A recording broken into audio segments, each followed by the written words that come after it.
Operation की तैयारी करो। ऑपरेशन? पर डॉक्टर इनकी तो नॉर्मल डिलीवरी हो सकती है ना? पागल हो क्या तुम? अगर नॉर्मल डिलीवरी करेंगे तो 1 से 2 दिन में डिस्चार्ज हो जाएगी, पर अगर ऑपरेशन करेंगे ना तो 4 से 5 दिन का हॉस्पिटल का बिल और दवाइयों का बिल दोनों ही देकर जाएगी ये। पर डॉक्टर ये तो सरासर धोखा है ना मरीज के साथ। हॉस्पिटल किसी का भला करने के लिए नहीं खुलते। इन जैसे पेशेंट ना हम लोगों को ना पैसा देके जाते हैं। नॉर्मल डिलीवरी करेंगे ना तो कब का इतना बड़ा जो हॉस्पिटल है ना बंद हो जाएगा। और शायद तुम भूल रही हो कि तुम्हारी और पूरे स्टाफ की सैलरी है ना वो इन्हीं से निकलती है। जितना बोला गया है ना उतना करो जाकर। लेकिन अगर उनके परिवार ने ऑपरेशन के लिए मना कर दिया तो तुम्हें काहे के लिए रखा है? हर एक केस को क्रिटिकल बनाओ, जाकर उन लोगों को डराओ ना, फैमिली वालों को बोलो अगर ऑपरेशन नहीं करवाया तो माँ और बच्चे की जान को खतरा हो सकता है, और फिर उसमें हॉस्पिटल कोई भी रिस्पॉन्सिबिलिटी नहीं लेगा। डर के मारे ना 2 सेकंड में तैयार हो जाएंगे। सॉरी डॉक्टर, बट मैं झूठ नहीं बोल सकती। ठीक है, अगर तुम नहीं बोलोगी ना तो मैं किसी और नर्स को बोल देती हूँ, वो जाकर इनके फैमिली वालों को बोल देंगी। लेकिन तुम ना अपनी नौकरी की ना तैयारी कर लो दूसरी। पर एक बात बताऊं, तैयारी करके भी कोई फायदा नहीं है, क्योंकि मैं तुम्हें इस हॉस्पिटल में क्या इस पूरे शहर के किसी भी हॉस्पिटल में ना काम नहीं करने दूंगी। मेरे बारे में तो तुम्हें पता ही है ना, सीनियर डॉक्टर हूँ और सबसे ज्यादा डिलीवरी के केसेस मेरे पास ही आते हैं। बाहर के सारे हॉस्पिटल वाले ना मुझे ही बुलाते हैं, तो समझ जाओ तुम्हारा क्या होगा। अभी भी वक्त है, सोच लो समझ लो। ठीक है डॉक्टर, मैं जाकर उनकी फैमिली से बात करती हूँ। गुड, अब जाओ यहाँ से और जल्दी से ऑपरेशन की तैयारी करो।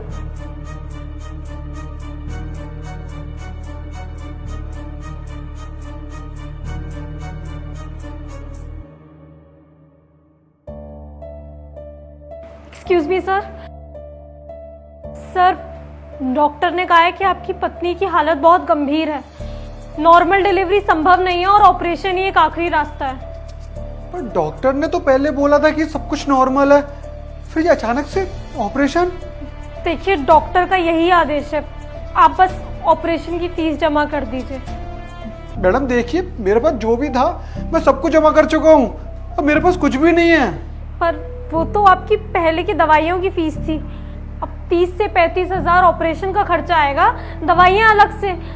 आप इन्हें सरकारी हॉस्पिटल क्यों नहीं ले गए, प्राइवेट हॉस्पिटल क्यों लेकर आए? मैडम मैं सरकारी हॉस्पिटल गया था पर वहाँ भीड़ बहुत थी और मैं अपनी पत्नी का दर्द देख नहीं पाया, इसलिए मैं यहाँ ले आया। मैं आपका दर्द समझ सकती हूँ। मैडम क्या आप एक बार मुझे डॉक्टर से मिलवा सकते हो? जी बिल्कुल, आइए मेरे साथ।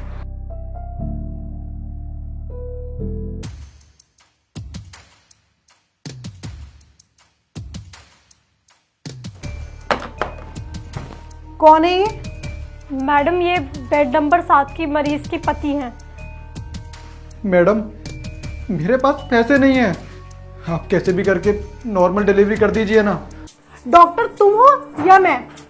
नॉर्मल डिलीवरी हो ही नहीं सकती ना, इसलिए तो ऑपरेशन का बोला है। अरे हमें कोई ऑपरेशन करने का शौक थोड़ी ना है, पॉसिबल होती तो सबसे पहले हम लोग डिलीवरी ही करते ना नॉर्मल। और वैसे भी अगर पेशेंट को कुछ भी होता है तो उसकी जिम्मेदारी तुम लोगे, और जब औकात ही नहीं थी तो इतने बड़े हॉस्पिटल में क्यों लेके आए? डॉक्टर दिव्या एक काम कीजिए, आप ना जाके ना नॉर्मल डिलीवरी की तैयारी कीजिए, लेकिन हाँ उससे पहले ना सर से एक फॉर्म साइन करा लीजिएगा। अगर डिलीवरी के वक्त कुछ भी होता है पेशेंट को या फिर बच्चे को तो we are not responsible, hospital इसकी बिल्कुल भी जिम्मेदारी नहीं उठाएगा। नहीं नहीं मैडम, आप ना ऑपरेशन की तैयारी कीजिए, मैं ऐसा करता हूँ कि अपनी गाड़ी को बेच के पैसे लेके आता हूँ। लो हो गया ना पैसों का इंतजाम, 2 मिनट का वक्त भी नहीं लगा। और तुम लोग क्या डॉक्टर को बेवकूफ समझते हो? अरे डॉक्टर भगवान होते हैं, तुम्हारी और तुम्हारी फैमिली मेंबरों की ना जान बचाते हैं। ले जाइए अपनी पत्नी को यहाँ से। दिव्या! अरे मैडम आप क्या बोल रही हो? आपकी पत्नी बिल्कुल ठीक है, उन्हें किसी ऑपरेशन की कोई जरूरत नहीं है। आप उन्हें किसी भी सरकारी हॉस्पिटल में ले जाइए और वहां जाके उनकी नॉर्मल डिलीवरी कराइए। दिव्या अगर तुमने एक शब्द और बोला ना तो तुम्हारी नौकरी ना गई यहाँ से, और उठा कर ना तुम्हें बाहर फेंक दूंगी मैं हॉस्पिटल से। आप मुझे नौकरी से नहीं निकालेंगी, मैं खुद ही नौकरी छोड़ रही हूँ, क्योंकि मैं ऐसे अस्पताल में काम नहीं कर सकती जहां इंसान की जान से ज्यादा पैसा मायने रखता हो। मैं डॉक्टर बनी थी लोगों की जान बचाने के लिए, लेकिन आप जैसे लोगों ने हॉस्पिटल को बिजनेस बना दिया है। शर्म आनी चाहिए आपको और आप जैसे सभी डॉक्टर्स को जो पेशेंट के इमोशन और उनके ट्रस्ट के साथ खिलवाड़ करते हैं। पेशेंट की फैमिली मेंबर्स को आप लोग टॉर्चर करते हैं इमोशनली। आप उनमें ये डर पैदा करते हैं कि अगर उन्होंने आपके मुंह मांगे पैसे आपको नहीं दिए तो उनका अपना जान से हाथ धो बैठेगा। और जब एक पेशेंट जिंदगी और मौत के बीच जूझ रहा होता है तो आपको उसकी जान की नहीं पड़ी होती, आपको पड़ी होती है अपने बिजनेस की, कि आप अपना बिजनेस कैसे चलाएं और पैसा कैसे बनाएं। मैम, कभी इनकी पोजीशन पर आकर तो देखिए, इंसान डॉक्टर के सामने हार जाता है, अपने अपनों और उनकी जिंदगी के आगे हार जाता है, और इसी बात का आप जैसे लोग फायदा उठाते हैं। आपको इस बात से कोई फर्क नहीं पड़ता। आपको पता है इनके पैरों तले जमीन खिसक जाती है जब आप इन्हें इमोशनली ब्लैकमेल करते हैं।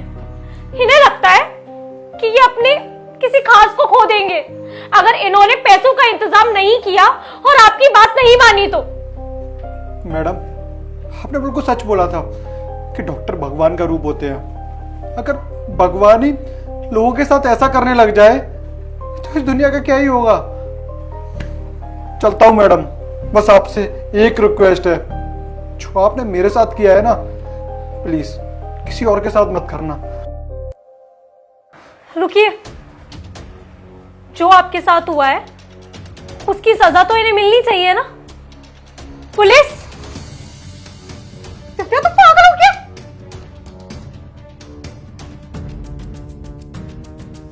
डॉक्टर मेहगा, आपको ब्लैकमेल और धोखेबाजी के केस में गिरफ्तार किया जाता है। प्रेम, गिरफ्तार करो ने। जी सर। चलिए मैडम। अरे चलिए।